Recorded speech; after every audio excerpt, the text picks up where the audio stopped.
So, paano ka nila lalapitan kung hindi ka naman nila mahanap? Paano ka nila inquirean kung hindi nga kilala kung sino ka eh? Ano na nangyari sa mga fiber niya? Si yes po, background remover. GVA, FB ad, wala pa coach. Ayan, yung iba, marketing automation specialist. Isa-isay natin guys para mas malinaw at meron kayong idea. Ayoko naman ng papasok kayo sa Fiverr nang hindi tayo nagkakaintindihan. Mag-aral ka ng mga skills na pang VA and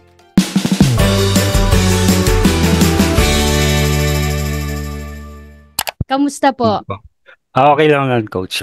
Coach Pawag kasi nung journey ko ng pag-VA, sa'yo ako nag-start sa MailChimp. And actually, yung first client ko is natutunan ko rin sa'yo. Parang silent. So, it's about time to scale up na rin. Kaya dito ako sa Fiverr. Since may experience na ako for more than a year na rin. Since yung MailChimp journey ko, sa'yo ko na-start. Tapos yung first client ko talaga is MailChimp din. So, parang it's time to pay forward na and skill up na rin para sa akin sarili. Thank you. Parang mali yata yung webinar na atenan mo, Rome. Dapat yata doon ka sa Mac. Di ba, Net? Para doon ka sa Mac, beginner and Mac VIP. Kasi total, inline talaga. Doon kita babasagan ng buto. Sa totoo. Hindi literal Pero doon ka namin talaga mas mahasa. Lalo na kung gusto mo mag-scale up. But okay, kaya kayo nandito is, sorry to disappoint you guys. Ito na, magbibigay na ako ahead Hindi ako magtuturo about VA kasi honestly, I'm not a VA anymore. And I'm glad na nakatulong sa inyo yung mga shinare ko na mga videos nung ako po ay maalam pa sa pagiging VA. So sabi ko, gagawan ko ng video yung hanggat alam ko pa. Hanggat na ginagawa ko pa, ginawan ko na ng video para kung sino man ang mga kailangan, meron kayong magagamit. And I'm glad na until now, nagagamit nyo pa siya. Noon. Kaya yung ngayon, yung mga tinuturo ko naman is habang ginagawa ko pa din, especially yung Mac, yung marketing automation, na until now, yun yung skill ko. And yung Fiverr naman, recently ko lang siya sobrang tinuro. Kasi nga, dati nagtuturo na ako about Fiverr sa YouTube, di ba, yung mga free. Pero alam naman natin na iba kapag free at iba rin kapag paid. Doon sa paid talaga, doon ko kayo binabalian ng buto. Lalo na pag yung VIP. Ma'am Shides, nandiyan ka ba? Since off-cam ka, ikaw tatawagin ko. Ma'am Shides, are you there? Oy, sabay nag-on-cam lahat. Nagtatawag po talaga ako, lalo na pag naka-off ka. Favorite ko magtatatawag. Ay, si Honey nag-on. Kamusta, Ma'am si Honey? Ba't ka nandito? Gusto matuto. Gusto matuto ng ano? Ay, hindi ko. Kasi si Sheena kasi nagre-research ako before ng mga VA na tapos ikaw yung most recommended na coach. Sa Facebook. So, yun. Di ba kayo nabubudol ni Facebook? Hindi ba yung mga workout ko, yung mga takbo-takbo ko yung pinopromote? Joke lang. Hindi, sinishare ko lang naman yun kasi nandun ako sa yes. But thank you, Ma'am Shihani, for for attending this webinar. Sana may mapulot ka na kahit ano. Okay? Yes. Thank you. Okay, gusto ko munang malaman, ano po ba yung skills na ino-offer mo ngayon? Okay, so Google Ads, sino pa? Ano pa? Sino pa? Isa lang ba may skills ngayon? I mean, kahit beginner ka, for sure, meron kang i-offer, right? Kasi, anong yung, skill? Pero wala pa experience. Sige, basta ano yung sa tingin mo gusto mo maging? Or ano yung gusto mo i-offer na skill sa, sa freelancing? Email marketing si Arlene. GVA. Okay. FB ad si Juvie. Si Irish your GVA. Wala pa coach pero trip ko po yung email marketing. Si Maria, email management lang po. Okay. CSR, TSR. Span, bilingual CSR. Lead generation. Okay. Okay, so at least meron po kayong starting point. Okay? Kasi ang mahirap yung walang-wala talaga at hindi mo nga alam kung ba't kayo nandito. Maganda yan, meron kayong starting point. Kasi yung iba sabi nyo, napanood nyo yung mga videos ko and sabi nyo, yung iba sa inyo is gusto mag-virtual assistant, right? Kasi mga sinabi nyo, specific skills Pero parang marami sa inyo, VA ang gusto. Kaya nga ang hinahanap yung Pag tinatype nyo sa YouTube, madalas tinatype nyo, how to become a VA. Right? How to become a VA, virtual assistant, personal assistant, online assistant, at kung ano-anong assistant. Basta lumabas yung keywords na yun. Eto, VA. Ayan, may mga webinar nang about VA, right? Malipat-lipat ako ng screen. Ayan, yung iba, marketing automation specialist, which is yung mga students ko, MA. Ayan, meron ako mga students dito. Iba, SMM. Actually, SMM is social media manager or social media marketing, social media marketer. So, be clear dun sa kung ano yung gusto mong maging. Okay? Ano pa? Lead gen or lead generation. Meron pa, data entry encoder. Yeah, next question. Saan kayo normally naghahanap ng mga clients nyo? Sige, pakitype nga dyan sa chat section natin. OLJ, LinkedIn, ayan, sige. Upwork, OLJ. Yan, meron ba sa inyo Facebook group? Di ba meron sabi sa Facebook group daw?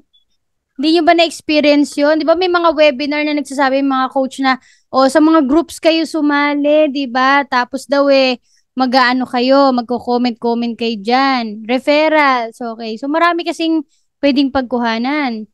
Job Street, pero always decline. Mayroon pa palang Job Street. Dati kasi nung ako, doon ako naghahanap nung simula ko pa lang. Mag-comment daw, saka like. Okay, si Mabi. Ayan, ito yung ilang mga online job sites. So, ilan lang to, nakuha ko lang sa Google guys. Pero marami, hindi kayo mauubusan kung online job sites lang ang pag-uusapan. At depende pa kung ano ba yung level of knowledge and experience nyo. Kasi meron yung talagang yung pag may experience na, ito naman pag beginner. So, iba-iba pa po yan. Parang walang nagbanggit sa inyo ng Fiverr. Pero meron ba kayong nalalaman about Fiverr? Or at least sinubukan nyo na ba yung maghanap ng resource, ng videos, nung narinig nyo yung Fiverr? Meron bang nakapag-visit man lang sa Fiverr? I just want to know, guys. Kasi bakit kayo nagka-interest umattend ng webinar na to kung wala man lang kayo nalalaman about Fiverr? Sabi ni Lexi, yes po, background remover. Gumawa na po ako ng Fiverr gig dahil sa iyo, Ma'am Shi. Kailan nung sinimulan, Ma'am Shi Mabi? Sige nga, po, na-visit ko na. Ano nangyari sa pag-visit mo? Ano na, June ata po. Nung June pa. Ano na nangyari sa mga Fiverr niya? Gumawa na po ako ng account. Okay. Tawa siya. Walang pumapansin. Nako, ano pa? Nakagawa na ako ng account pero hindi naman nagamit. Oh my gulay. Para kayo nagtinda ng tapos wala na. Okay. Gets. Thank you guys. Ako po may account lang. Hanggang dun lang. Okay.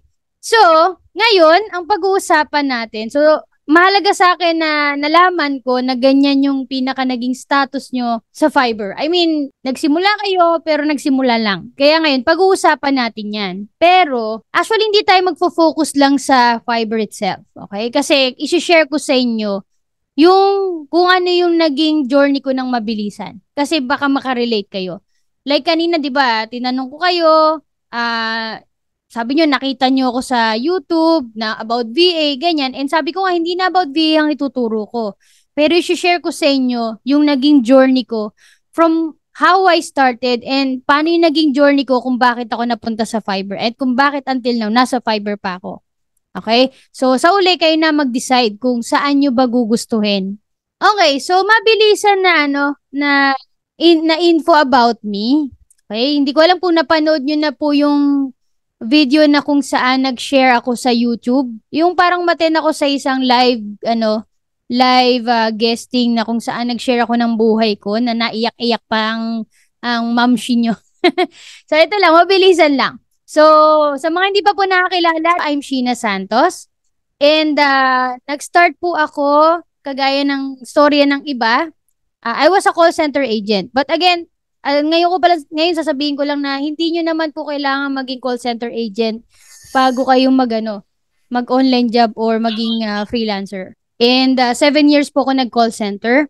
And hindi po ako sobrang magaling mag-English kasi palagi nga ako nirereklamo ng supervisor ko na, oy, mali ka na naman sa sa English mo.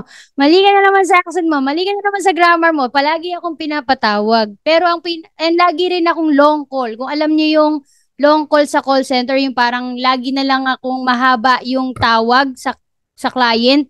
Kasi ang pinaka-goal ko that time is yung aking quality. Gusto ko kasi ma-assist ko talaga yung client to the point na nasa-sacrifice ko talaga yung haba ng oras na dapat nakikipag-usap ka lang. Okay? So, yun po. Tapos po, nung nagkaroon ng pagkakataon na mag-resign ako kasi parang sabi ko, gusto ko nang mag-online job, gusto ko nang kumita sa bahay. Kasi dati online job talaga ang alam lang namin. Okay? Parang gusto ko na nasa bahay. Nagkataon nung mga panahon na yun, buntis ako. Nagamit ko yung pagkakataon na yun para mag-resign. Kasi naging sensitive yung pagbubuntis ko at marami pa pong nangyari kung bakit kinailangan ko mag-resign. So, ayun. Nung bago ako nag-resign, nalaman ko si Odes, which is Upwork na ngayon. So, ganun na po katagal. Ganun na po katanda dito. Odes pa. Noong August 14, 2009. And kagaya ng ibang mga nanay, mga ka-home-based ma'am, nag-breastfeed din po ako habang nagtatrabaho, habang nag-online job. Diskarte lang guys. I mean, habang nagtatrabaho, katabi ko sa lapag yung anak ko. Kahit gumapang-gapang siya dyan, basta hindi mauuntog, basta walang mangyari, okay lang, ganun. So, ganun yung mga diskarte. And then, I was a virtual assistant. Kami mag-asawa, naging virtual assistant kami sa mahabang panahon. And, nag-ano rin kami, bukod sa Odes, nagkaroon din kami ng agency, ganyan, nakapasok din kami sa agency. Tapos, dun sa agency na yon, marami akong iba't ibang agency na napasukan din. Kasi syempre, hindi lang naman laging direct clients. I mean, Upwork, Odes that time, pero may mga doon, di ba? May mga nagpo-post ng trabaho na agency. So, doon ako pumasok. And then, doon ako na-hire. Doon din na-hire yung husband ko. And then, meron akong isang na-applyan na, kung nakita nyo dito sa picture, yung nakaganyan ako. Actually, kumakanta kasi ako dyan. Kumanta ako. Unang meetup namin nung actual client ko, yung owner nung agency, magpapakilala kasi. So, ang ginawa ko is, nagpabibo ko. Kumanta ko as my way of introduction. Parang ganun. Nagulat lang siya. And doon natuwa yung client ko. Kaya finiture niya ako. Kasi, sabi ko, akala ko audition to. Yung pala, pala ako, MA. Pero, ang storya kasi niyan is, yung client ko na to, di ba sabi ko as a virtual assistant, ang pinakaalam ko lang about, may mga skills ako about VA, pero ang isang ginagawa ko doon is email marketing. Yung mga simpleng pag-create lang ng email, ganyan, kung familiar kayo, yung mga campaign sa MailChimp, ganyan, sa Aweber pa dati, yung mga platform, gumagawa lang ako ng simpleng emails. And then, nung pumasok ako sa agency na to, yun lang yung alam ng client ko, pero pinagkatiwalaan niya ako to handle marketing automation na hindi ko naman alam. Alam mo yun? So, ang ginawa niya is, tinrain niya ako kahit papaano, nagbigay siya ng materials, tinulungan niya ako. And then, sabi ko, client, hindi pa ako sure kung talagang kaya ko. Anong ginawa niya? Binatuhan niya ako ng maraming clients niya. Yung parang hindi ka ready, pero para maging ready ka, hinulog ka niya sa dagat para matuto kang lumangoy. Ganun ang nangyari sa akin. To the point na ginawa niya akong go-to person in terms of marketing automation. Kaya from there, mas lalo akong nahasa. 'Di ba? Kahit anong tanggi ko, talagang binabatuhan niya ako. So, lalo akong nahasa. And then, nung sabi ko parang gusto kong subukan sa Fiverr. Kasi nabalitaan ko yung Fiverr, nakita ko, na-curious ako. Parang gusto kong subukan. Pero syempre, may takot pa ako dahil hindi naman ako sanay. Dahil iba ang Fiverr, iba ang mundo ng Fiverr. Kaya nung 2018, nung sinubukan ko, within 24 hours, which is shinare ko naman sa YouTube channel natin, meron akong isang video doon na sabi ko, within 24 hours, nung sinubukan ko, nagkaroon agad ako ng client. Nagkaroon ng kahit pa paano, sunod-sunod na yung nagiging orders ko sa Fiverr. Nag-decide na ako na ilagay yung 2 pa ako sa Fiverr at mag-resign na dun sa agency. Parang nag-decide ako nung lumipat na sa pag-online job at iniwanan ko yung call center agent, yung pagiging call center agent. So, ganun din yung naging ko sa Fiverr. Kumbaga, nung meron na ako mga orders, lakasan ng loob, iniwan ko na rin yung aking agency. Nagpaalam na rin ako. And then, yun na. No looking back na. Dito na talaga ako kumukuha ng mga clients ko. And dito na, as in, until now, nandito pa rin ako. And then, nung habang nasa Fiverr ako, guys, nilakasan ko rin ang loob ko, nag-apply ako as a Fiverr Pro. Yun yung, parang, kumbaga, magaling dun sa linya mo na yon. And luckily, isa ako sa Pinay na nakapasok. That time kaming mga nakapasok na Fiber Pro. Ako lang ang MA or Marketing Automation Specialist na nakapasa na Pinay na nandoon. So, yun lang. Sobrang proud lang ako na nangyari yun sa akin.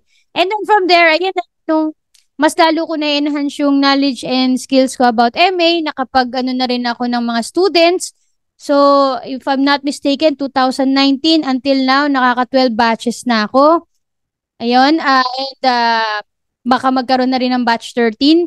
So, yun. Tapos, sabi ko, nung tinuturo ko about MA, sabi ko, it's time na rin siguro para ituro kong Fiber talaga. So, pasulput-sulput lang ako ng pagtuturo sa YouTube ng about Fiber kasi feeling ko parang, ano lang naman yan, parang platform lang, okay na siguro yun.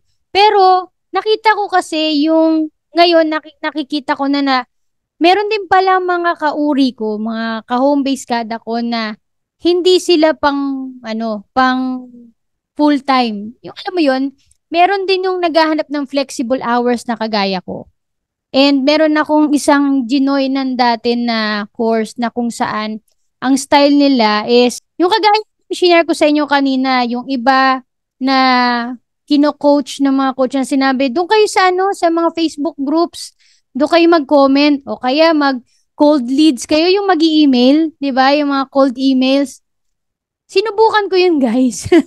Pero hindi siya nag-work sa akin. Di ba? Hindi siya nag-work sa akin. Alam mo yung binablock ako or yung mga emails ko walang bumabalik, ganyan. So sabi ko dun sa coach ko, paano yun? Hindi ako ganun. So saan ako? Paano kung ang kaya ko is Fiber? Okay naman ako sa Fiber. Doon naman ako kumikita. Doon naman ako kumukuha ng clients. Paano kung hindi ko magawa yung ginagawa nyo na tinuturo nyo? Alam mo, sagot lang niya sa akin, kung hindi naman sira, hindi mo kailangan buuin. Diba? Hindi mo kailangan buuin ang hindi naman sira. So, from there, mas lalo lumakas ang loob ko na okay, magfo-focus ako sa kung ano ang alam ko at kaya ko and dun yun sa Fiber. Kaya yun din ang sinishare ko na sa mga students ko. Ngayon, nasa sa inyo kung gusto nyo rin yung ituturo ko or i-share ko sa inyo. And kung sakali man na gusto nyo pa rin ituloy, meron po akong mas in-depth na turo about Fiber and that's the Fiber Challenge. Okay? Yun yung 7 days. Yan, sabi ni Arlene, sana makahanap kami ng ganyang client, Ma'am Shi. In God's perfect time, it will happen. Okay? Alright, so ito po yung ilang reviews about do sa Fiber Challenge. Just mayroon lang po kayong idea. Batch 1 pa lang po yung nakakaraan. Yan pa lang po. Ayan, and so far, okay naman daw sa kanila. And yung iba nagkakaroon ng mga impressions. Malaking bagay na guys kasi sabi nyo kanina, di ba? Wala pong pumapansin. Wala po. Pagka-create ko na account, wala na. Ayan, meron akong mga proof na it works. Let's get started again. Pang ilang let's get started ko na, di ba? Okay, so ano nga ba yung journey natin to freelancing? Okay, kasi iba-iba naman talaga tayo ng journey eh. Iba yung maaaring yung kikwento ko sa inyo ay hindi ko alam kung makaka-relate kayo. Iba si Rome, iba si Jennifer, iba si Arlene, iba si Juby. Kahit sabihin mo, mga naging students ko kayo, it doesn't mean na parehong magiging pareho din tayo na magiging journey. Okay? Kaya sinishare ko yung nagiging journey ko. Baka kasi meron kayong mapulot. Now, normally ito yung pinaka parang typical na nangyayari sa isang bago pa lang. Okay? Sa mga beginner pa lang. Maring iba sa inyo may experience na pero madalas 'di ba ang ginagawa natin is kapag hindi natin alam paano magsimula, anong tendency natin? Maghahanap tayo ng resources. Maghahanap tayo sa YouTube, sa Udemy, sa Skillshare, and even sa mga groups, sa mga webinars. A-attend tayo ng kung ano-anong mga webinars and paid groups, paid courses, ganyan. Wala naman po mali doon. Wala naman po mali. Okay? Kanya-kanya naman tayo ng diskarte kung paano tayo matututo. Paano ba matuto sa online job? Yun naman madalas eh. Now, ang magiging effect naman is, yun, possible na magkaroon ng overwhelming. Do you agree, guys? Yes. Sino ang biktima na ng overwhelming dito, guys? Yung totoo, sino ang overwhelmed? Sa dami ng mga ina-attenda, sa dami ng mga inaaral, di ba? Marami sa atin na overwhelmed. And samahan pa, lalo na kung tayo ay home-based mom, home-based dad, home-based kada, ikaw ay nag-aalaga, ikaw ang parang breadwinner sa pamilya mo, o kahit hindi ka breadwinner, ikaw ang nag-aano sa pamilya mo, madalas ganito ang nangyayari sa atin. 'Di ba? Nag-aaral ka na nga, nag-aasikaso ka pa ng pamilya mo. And that's totally understandable kasi I've been there. And even until now, nandyan pa rin naman ako sa stage na yan. Siguro ang pinaka nagiging iba ko lang sa inyo or sa iba is kahit pa paano natututunan ko na rin i-manage yung time ko. But it takes time para ma-manage mo yung time mo talaga kasi aalamin mo yung rhythm mo, yung values mo, yung mga even yung environment mo, paano mo i-adjust. Okay? Now, ano ba yung best suit my needs? Yan. Right now, sa kalagayan mo, ano sa tingin mo yung parang mga skills na sa tingin mo parang bagay sa'yo o trabaho na feeling mo parang ito yung akin, ito yung magiging akin? Nagigets mo ako, Ma'am si Jennifer, sa tanong ko. May nakikita ka na ba or naiisip ka na ba na parang ito, bet ko to, parang mas bagay ito sa pagkatao ko ngayon, lalim na pagkatao ko, sa values ko, ganyan. Honestly, Coach, wala pa. Kasi Wala pa. first time ko Kasi talagang, naghahanap pa lang din ako. Tapos yun nga, nakita ko lang din yung mga videos mo sa YouTube. Kaya, kumbaga, nagsisimula pa lang talaga. Pero previously, ako real estate agent. Kaya lang, yung situation ko ngayon, hindi pwedeng umaalis ng bahay Kailangan talaga ngayon sa bahay lang muna ako dahil dun sa mother ko. Okay. So, ibig sabihin, yun yung parang magiging starting point mo. Sa bahay ako, hindi ako pwedeng umaalis. Ganito, may alaga ako or meron akong binabantayan. So, dapat yung mga trabaho na makukuha ko ay dapat within that lang. Diba? Parang kung maghahanap ka, yung mga online job na siguro hindi masyadong kailangan ng calls, kasi baka may maingay yung background ko. Diba? Yes, Coach. Yeah, or ano pa yung parang dapat yung mga skills na aralin ko, ganito, yung hindi masyadong nagre-require ng ganito, ng ganyan. Yun yung tinatanong ko, yung parang what best suit my needs. Doon tayo magsisimula sa starting point nyo na yun. Ano ang meron ka na? Ano ang paligid mo? Kasi like ako, kapag meron akong mga interviews ng VA pa ako, minsan may mga maririnig sa background ko. I hear boosters around you. Ganyan. Are you in the farm? Gagano ba ako? Tatanungin pa ako. Ang dami kasi nagtitila ang manok talaga sa paligid ko. Minsan may mga aso, ganyan. So, doon pa lang alam ko na hindi ko malalagyan ng parang marireduce talaga yung ingay. And hindi ko rin naman kasi bet that time ang magtatawag like yung sa mga appointment setter. So, sabi ko, cross out na yon. Tapos, alam ko rin, hindi ako pwede rin na nagpupuyat masyado. Although madalas akong puyat, pero hindi yung overnight na parang call center agent. Diba? So, okay, cross out na rin yan. Tapos, sinalam ko na rin, ano naman yung mga kaya ko? Yung mga skills na gusto kong pag-aralan at merong kahit papano, yung interest ko nandun. Nag-i-spark ba ng joy kahit papano? So, yun ang mga checklist ko.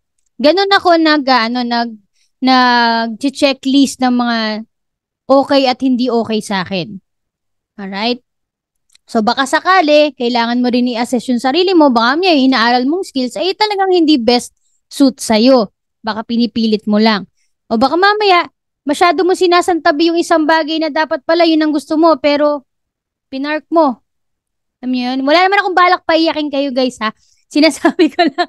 Okay, baka yung mga answer niya. Gusto ko lang din malaman, guys. Alam niyo ba yung freelancing and work from home or online job? O ang iniisip niyo, iisa lang naman to? Alam niyo ba talaga itong mga terminologies na to? Ay, si Lexi, ako gumanong kayo. Sige, ikaw, Lexi. O, sige, yung iba chat niyo na, guys. Ano ang work from home para sa inyo? At ano rin ang online job para sa inyo? Sabi ni Randy, usually may company ka po. Ganon. Ay, may company ako.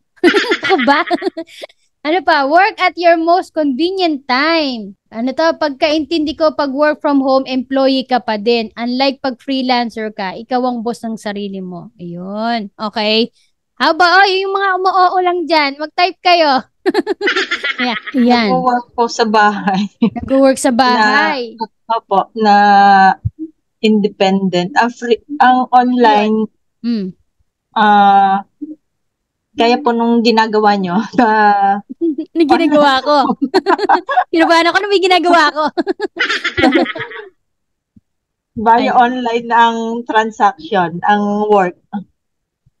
Ano may ginagawa ko ng online transaction? Parang hindi naman illegal yun, ano? Hindi pa. Just kidding. Yeah, pinapatawa lang kita. But thank you for sharing that. So sabi nga, work from home, employed, freelancing, hawak mo, time mo. Yun naman daw yung kanilang pagkakaintindi sa difference ng dalawa. Isa-isay natin guys para mas malinaw at meron kayong idea. Kasi ayoko naman ng papasok kayo sa Fiverr nang hindi tayo nagkakaintindihan. Okay? Madalas kasi ganun tayo eh. Madalas na nabibiktima tayo ng mga impormasyon na kulang. Okay? So, pag sinabi mo ng work from home, ayan, kinuha ko lang to guys sa Google ha, pero naintindihan ko naman siya. When we say work from home or WFH, it is the term used to describe an employee or empleyado na nagpe-perform ng kanilang role from home instead of in an office environment. Naalala like nung COVID-19, di ba, nung siguro yung 24 oras, yung nagbabalita sa TV, di ba sila Iya Villania sa bahay nagtatrabaho. Doon sila nagre-report, di ba? Yun yung work from home din. And madalas sa mga call center agent, di ba, pinapauwi ng company yung computer, basta meron kang internet, papauwi, doon ka tatanggap ng calls, and doon mo tatrabahuhin. So, i-relate natin dito sa ginagawa natin na online. Yung mga companies or mga teams, agencies, diba nagpapadala sila ng trabaho sa atin, provided natin ng computer, minsan provided pa nga nila, papadala ka ng pera pambili. And that happens to us na mag-asawa. Pinadala kami talaga ng pambili dati ng mga computers, as in mga computers. Diba? So, yun. Tapos, kadalasan sa mga work from home, para lang dito sa company nga niyan eh. Meron kayong mga benefits, 'di ba? Meron kayong mga yung mga SS, pag-ibig, ganyan. Tapos minsan may mga ano ba tawag dito, yung parang team building, ganyan. So empleyado pa rin kayo niyan. Ang difference lang is sa bahay kayo nagtatrabaho. Okay? Ganun ang work from home. Now, pag online job naman, guys, yan. Yan yung mga any job where you can work from home or remote location rather than reporting to a set location daily. So madalas 'di ba yung sa sa mga Upwork, ayan, may mga nag-a-apply sa inyo sa Upwork, naghahanap kayo ng mga trabaho online na pwede nyong gawin sa bahay. So it doesn't mean na siya na company siya talaga kasi meron naman mga clients na solo lang. Solo client na nasa ibang bansa kadalasan or nandito sa Pilipinas na magpapadala sa iyo ng trabaho. And normally ito full-time, part-time. Madalas pa ang bayad nito is pwedeng kung sa Upwork weekly, yung iba bi-weekly, yung iba per month. Okay? And depende sa client, minsan meron yan pa bonus din o pa benefits, ganyan. And as I said, na experience din namin yan. Okay? Yan. So, ganyan yung mga online job. So, kahit pa paano may difference silang dalawa, di ba? Para pa nagano ka, ay gusto ko mag-online job. What if ikaw ay nasa company? Sabihin na natin, nagtatrabaho ka pa ngayon. Ano mo? Pwede ka mag-work from home kung yung company mo or yung client, yung trabaho mo ngayon, sasabihin, sige, sa bahay ka na lang magtrabaho. Total, may alaga ka, may anak ka. Iuwi mo yung trabaho mo. Diba? Wag lang like sa punerarya. Wag mo uuwi yung trabaho mo. Okay? Gets yun, diba? Dali yan. Okay? Joke dati, diba? Ganyan. Uwi yung trabaho. Okay, ngayon kung sabi naman, kunwari ikaw, isa kang plain housewife or ikaw nag-resign ka, sabi mo gusto mo na mag-online job, maghahanap kayo ng mga clients or mga trabaho online na pwede nyo applyan, pasukan. Applyan ha, yung word na applyan, mag-a-apply talaga kayo dito. Para maghanap ng mga pagkakakitaan nyo online, mga trabaho talagang legit na trabaho. Hindi yung mga lang talaga na pasa-pasa lang. Although meron mga referrals, iba naman yung usapang referrals, pero ito, kayo yung talagang nag-a-apply. Okay? Malinaw tayo dun, guys. Malinaw so far? Malinaw? Sige nga, thumbs up nga kung malinaw, thumbs down kung hindi. Kamay na lang. Kamay na lang. Ayan. Okay, thank you guys, thank you. Ayan, para malaman mo kung gising din kayo. Alright, so nakikinig naman. Ayan, madalas nga sinasabi natin, ang pinaka-starting point natin is virtual assistant. Lalo na kung wala pa tayo talagang masasabi na skills. Madalas kasi 'di ba, merong mga plain housewife or plain husband na sa bahay and hindi pa alam kung ano yung mga pwede nilang i-offer na service or skills. Kaya virtual assistant yung nakikita nila. Kasi pag VA, dun mo malalaman yung iba't ibang skills na available online. But, okay, unahan ko na kayo.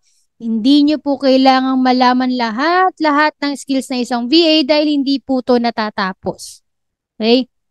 Pero, hindi ko na nire-recommend ang data entry kumbaga ilalagay mo pa sa resume mo. Kasi that's given naman eh. Lahat ng ginagawa natin ay may data entry. Hindi nyo na po kailangang specify pa na nagda-data entry kayo. Okay? Parang that's given na po yan. Kahit nga bata, kaya mag-data entry. Kumbaga, ang ibig sabihin lang ng data entry is nagpapasok ka na impormasyon. Nag-encode ka. Iba-iba lang yung paraan ng pag-encode. Okay? So, hindi nyo na po kailangang ilagay. Now, ayan. Okay. Do you think work from home or online job is for you? Sige, yung ano lang sabihin, pag gina-assess nyo yung sarili nyo, do you think para sa inyo yung work from home or online job? Ayan, sabi ni Mabi, yes. Yes. Okay, si Eleanor, yes. Yes. So, ibig sabihin, kung sa ngayon, ang iniisip nyo is mag-a-apply ako. Madalas yata sa inyo parang, or karamihan sa inyo online job eh. Meron pa ba sa inyo na currently nag-work sa isang company? Yung yung empleyado talaga meron pa ba? Or lahat kayo nasa bahay na lang din? Yes naman, si Carmel. Yes, yes, yes. Sige, tingnan natin kung mababago ang mga isip nyo. Ang lang ganun. Tingnan natin kung magbabago. Nasa core pa po, pero work from home. Ayan. So, perfect example si Eleanor. Isa siyang nag-work from home. So, pag-usapan naman natin what freelancing is. Okay. So, gusto kong malaman. Alam nyo na ang online job. Alam nyo ang work from home. Now, i-type nyo, what is freelancing for you? What is freelancing? Irene, ano ang alam mo sa freelancing? Sumagot ka. Now na. Namiss ko yung now na. Bahay lang. Maraming bahay. Kasambahay ka ba dyan? Ikaw ba'y anong ginagawa mo sa bahay? Ayan, independent contractor, business. You can work anytime, anywhere. Hawak mo yung oras mo. Isip. Ang di sumagot, kick. Ang higpit. De. Ayan, may kalayaan. Tinagalog mo lang eh. Sige, thank you. Companies. What do you mean companies? Working po sa iba't ibang companies. Okay. When you offer your services to the company or a person. Okay. Walang fixed na employer. Thank you. At least, di ba, alam kong gets nyo. Okay. So, pag-usapan pa natin. Sabi ng freelancing involves offering your skills and services to multiple clients. Kagaya ng sinabi nyo. Multiple clients, multiple companies, or kahit isang tao lang without being tied to as a single employer. Yes, especially dun sa aking ginagawa ngayon. So you have the freedom to choose your projects, set your rates, and manage your schedule, giving you control over the work-life balance. So as you can see dito sa picture ko, ayan, kung saan-saan po ako nagwo-work. Pero, it doesn't mean na, kapag bakasyon, hanggat maaari, wala talaga akong dalang laptop. Nagdadala lang ako pag kailangan na mag-check man lang ng message, ganyan. Pero, most of the time, sinasabi ko sa clients ko kung hindi ako mag-work that time. So, yun palang malaking bagay na sa akin. Kaya, freelancing ako. Freelancer na ako. But then, I also started sa online job. Okay? Ayan. So, tama yung mga sinabi nyo. Kapag freelancer or freelance worker, ito yung commonly used for a person who is self-employed. Meaning, hindi naman ako nagpapasweldo. Pero yung mga clients ko pa nagpadala sa akin ng bayad, sa akin yon. Okay? Ako nagbibigay ng benefit sa sarili ko. Ako nag-apply ng SS ko, Pag-ibig, PhilHealth, ganyan. Ako na nagpapa-team building sa sarili ko. Mga gano'n, tax. Ayan, tax. So, sasawa ko. Yung tax. Tapos ako rin naghahanap ng mga clients ko. Ako. Okay? Yan. Ganyan naman ang yun naman ang pinili ko na. Okay? Pero di ba pa nag-online job, ganun rin naman. Naghahanap din kayo ng a-applyan. This time, hindi ako nag-a-apply.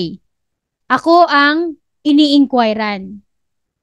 That's the big difference. Ako ang ni-inquirean, sila ang nag-i-inquire sa akin, sila ang makikipag-usap sa akin, mag-ano kami, magmi-meet kami ng schedule kung kailan ako available at kailan kami pwede mag-usap. Pero hindi laging ako. Ibig sabihin, inaalam ko din ano yung availability niya. 'Di ba? Hindi naman yung parang ang yabang mo naman na puro ikaw lang talaga. Hindi naman ganon. Pero mas hawak ko talaga yung oras ko. And even yung kung magkano ako magcha-charge, gaano katagal kayang i-cover yung trabaho or gawin yung trabaho, yun. Okay? That's freelancing for me. Okay? Now, ano ang sa ngayon? Nakikita mo ba yung sarili mo magiging freelancer din or mas bet mo pa rin yung online job? Ngayong nabanggit ko yung kahit papaano konting info about freelancing. What do you think? Do you consider, biglang ganun, biglang nagbago lahat. Do you consider yourself looking at pagiging freelancer or mas bet nyo pa rin yung online job? Bigla kayo nag-iba na ng Bilis freelancing na agad. Freelancer, final answer. Ang dali naman parang nabudol ko naman kayo niyan. Okay, so ayan. Ayan, thank you guys, freelancer. Sige, okay. I-claim natin yan, magiging freelancer tayong lahat. Pero, okay, ano ba dapat ang meron ka pag freelancer ka? Madali kasing sabihin, freelancing na po ako. Freelancer na dapat.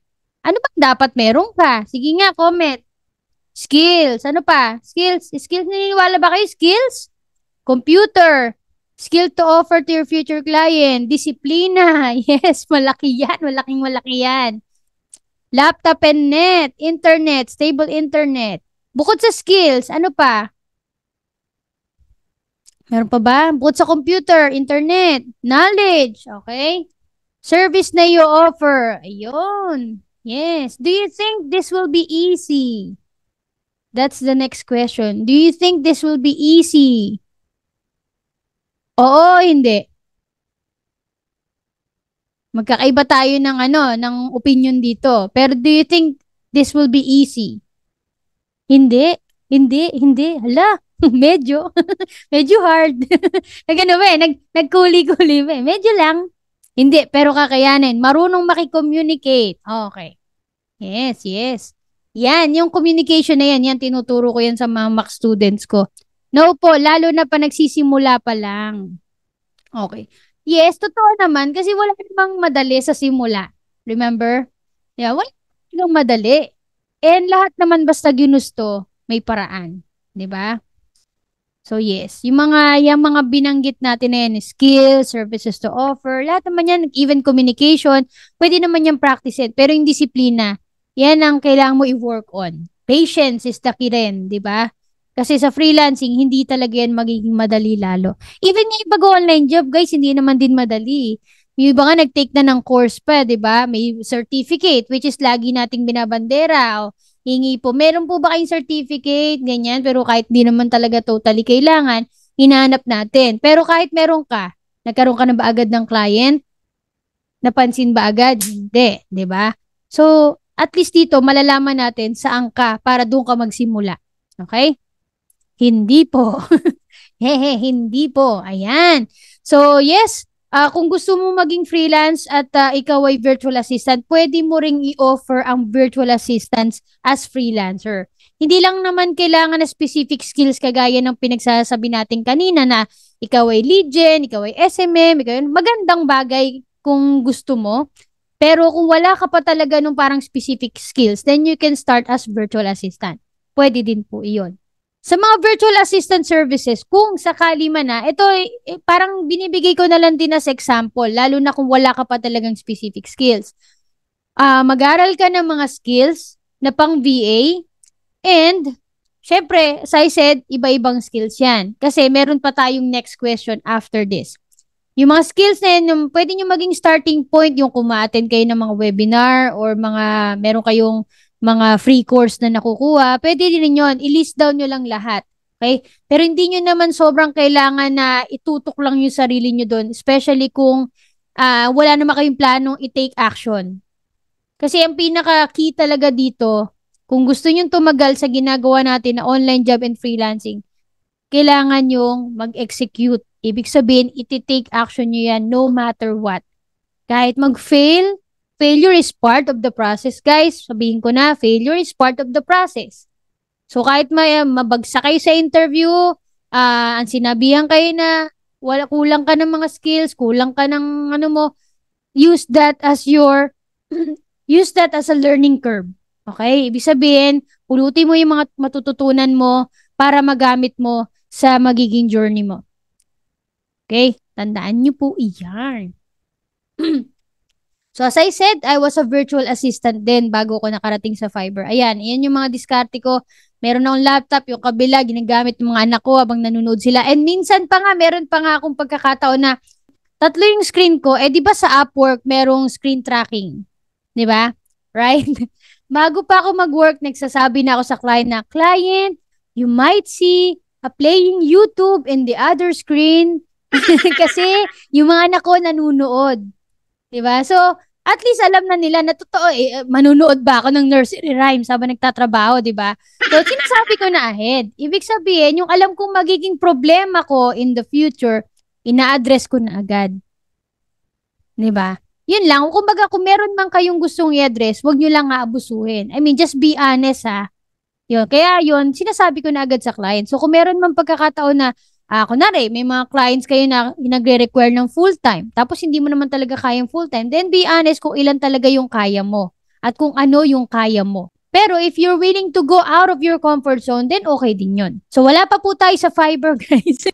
Inaano ko lang sa inyo yung ganito. Sana nagigets nyo. Okay, so papunta na tayo sa freelancing skills. Alright? So, sa freelancing skills, marami tayong pwedeng skills na pag-aralan. Ito, kinuha ko lang po to guys sa Google. I-type nyo ng freelancing skills, marami kayong makikita. And then, hanapin mo sa sarili mo ano yung pwede mo talagang simulan na skills aside sa data entry. Again, delete nyo na yan ha.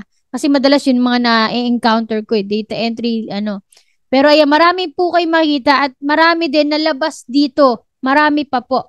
Kagaya ng pinakapatok ngayon yata video editing or video content creation, ganyan, di ba? Nauso yung mga TikTok, Instagram, di ba? Mostly video marketing talaga. And kahit sa Fiverr, magagamit nyo po iyon.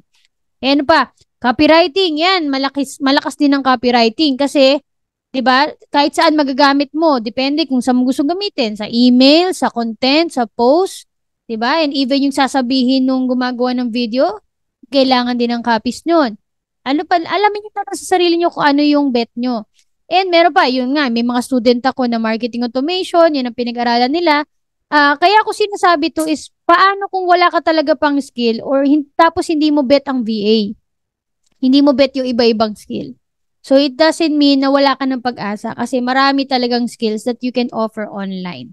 Okay? So, pwede kayong mag-research and tingnan nyo, alin dito yung align sa ginagawa ko, sa personality ko, sa values ko, kaya yung tinatanong ko, what best suit your needs?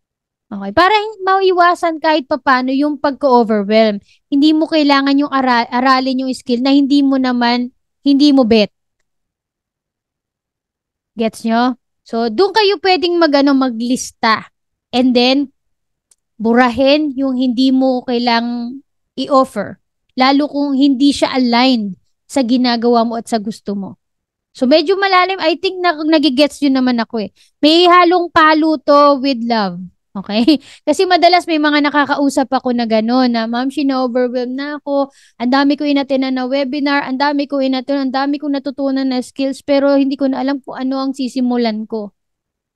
So, why not magsimula ka sa loob mo? Ano ang gusto mo? Ano ang kaya mo? Ano ang meron ka na ngayon? Like, meron na computer, meron akong internet, meron na akong knowledge sa paggawa ng video, magaling ako mag-edit sa Canva, magaling naman din ako mag-promote. O how about you start creating your own postings with your video content? Ganun, di ba? Baka kasi inline ka sa SMM. Baka inline ka sa content creation. You can start as that. Okay? Pero pwede naman yung, kung totally wala pa, then you can start. It's up to you kung gusto mo through YouTube University or mga paid courses para medyo mas mabilis. Okay? Kasi Dati wala namang ganun eh. Wala naman kaming ganun ko. So, hindi siya kasama sa option ko. 'Di ba? Meron mang YouTube pero konti lang kasi wala pa naman ganong nagko-content ng ganito. Unlike now. Kaya nga mas madami ang no overwhelm kasi masyado ng maraming resources at maraming nagbibigay ng advices. Maraming nagbibigay ng kanilang mga natutunan and experience. So, kayo na lang talaga yung sasala. Okay. So, specific skills to offer. Meron ba kayong mga, kanina natanong ko kayo, ano yung mga skills na in-offer nyo? Yan, kung bet nyo yung ituloy, go ahead. Okay? And ito yung mga students ko, marami dyan na plain housewife. So, natutuwa lang ako na nagtiwala sila na matuto sa marketing automation. Meron akong mga students na yung iba galing sa company, sa bangko, ganyan. Iba, nag-call center din. So, nung nag-move sila into doing online job, ang meron sila is yung knowledge nila nung kung nagtatrabaho sila. Yun lang. Okay? So, nung lumipat sila dito, nung nag-inquire sila sa akin, hindi naman, naghanap sila ng about VA, ganyan, pero hindi nila bet talaga mag-VA muna. So, gusto nila yung specific skill, kaya sila nag-enroll sa MA. Gets nyo, guys? Yung ibang journey ha, nagbibigay ako sa inyo ng journey, example ng journey.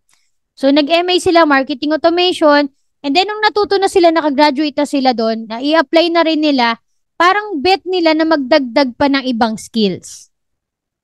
So, nagdagdag sila. Yung iba, nagdagdag ng sales funnel or ng sales, yung pag-build ng mga sales page. Yung iba, nagdagdag ng copywriting. Yung, kumbaga, ito yung MA, pero naghanap sila ng pwedeng i-connect pa na skills. And then, nung pwede na silang lumawak pa. Kasi, kung alam nyo ang digital marketing, alam ba ninyo ang digital marketing? Diba ang digital marketing malawak yan? SEO, SMM, FB ads, copywriting, lahat ng pwedeng i-connect mo online, i-connect mo, diba? Ganun-ganun ang digital marketing. Pero ako, MA, isang maliit na porsyento lang yun ng digital marketing, pero mahalaga. So, from MA, dun sila naglawak. And then yung iba, ayoko na ng malawak, balik na lang po ako, ito lang muna ako. So, yun ang ginagawa nila ngayon. Ako, ang journey ko, nag-start ako from being a call center agent, VA. VA yan simula ko. Until nag-funnel ako. Ngayon, MA. So, nagtanggal ako ng ibang skill na hindi ko na kailangan.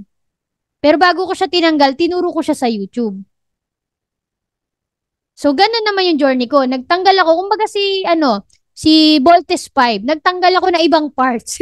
Natira na lang yung puso. Parang ganon. Yun naman yun sa akin. So, ikaw, pwede pag-isipan. Saan mo gusto? Ano yung gusto mo ba yung specific lang muna, tapos palalaguin mo? Wala namang masama. Okay, okay lang din yun. Kasi ikaw pa rin ang magtatakda ng gusto mo eh. O gusto mo ba malawak muna and then palilitin mo? Okay? Again, kanya-kanya tayo ng journey. Pinapaano ko lang sa inyo na iba't iba yung journey natin.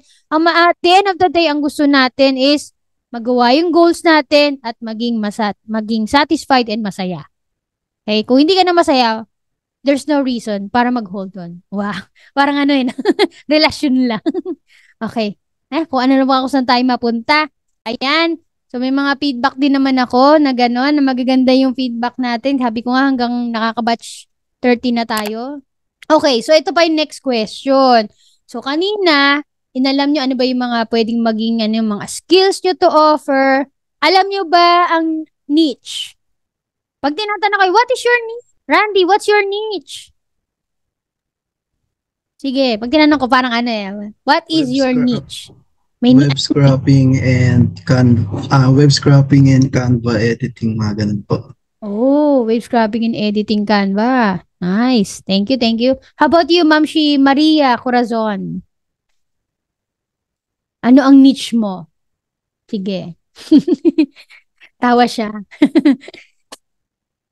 Sige. Sige, kung ano yung pagkakaintindi niyo sa niche. Meron ka na bang niche? Wala pa. Ay, nagchat-chat ka ba? Okay. Specialization po. Okay. Meron ka na bang ganon, Ma'am Shi? Wala pa. Sige, type nyo guys kung meron na kayong niche. Or siguro ganda na lang, ano ang niche para sa inyo? What is niche para sa inyo? Wala po. Naive pa po. Wow. Graphic designer. Wow. Si Daddy. Graphic designer. Ine-claim na rin. Dati kasi ayaw niya i-claim na ano siya. Oh, graphic designer ka na. Nag-usap kami mag-asawa dito, no? Dati kasi ako claim. Sabi ko, graphic designer ka na. Sabi niya, wala daw siyang specific skills. Wala po. Oh. Ano pa? Ikayo, yung mga ano do, Juvie, anong niche para sa inyo? Anong niche? Ano pagkakaintindi niyo sa niche, Mabi? Sa akin po, ang niche, di ba, ang skill ko, kunwari FB ads, kung sino yung seserban ko na kung kanino ko i-serve yung aking service, kanino ko i-offer. Kunwari sa e-com, as na fashion, about fashion. Ganun po. Parang category, ganun. Tama ba yung mga fields? Ganun ang pagkakaintindi nyo. Do you agree, Rome? Ikaw, meron ka na bang niche or alam mo ba kung anong niche? Actually, ako, yung Torn, kasi nasa digital marketing company ako. Tapos yung mga skill set ko, talagang tinatry sa aming paturo lahat.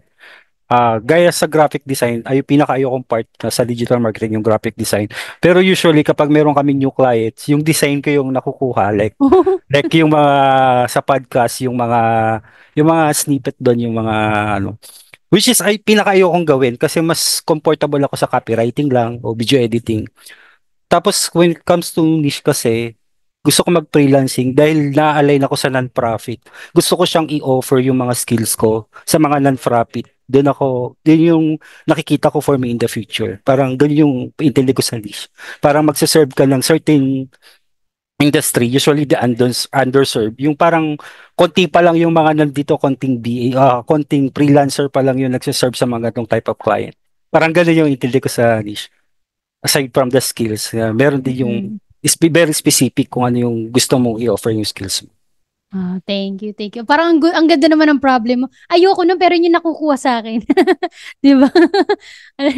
Ay, iniisip ko tuloy, pwede bang i-ano na lang? Yung parang, sa bagay, magandang opportunity din yun. Kasi parang ako I mean, ewan ko ba? Teka, ganito. Meron akong example. Meron ako isang kwento na natutunan ko doon sa isang community rin. Para akong chikadora, doon sa isang community.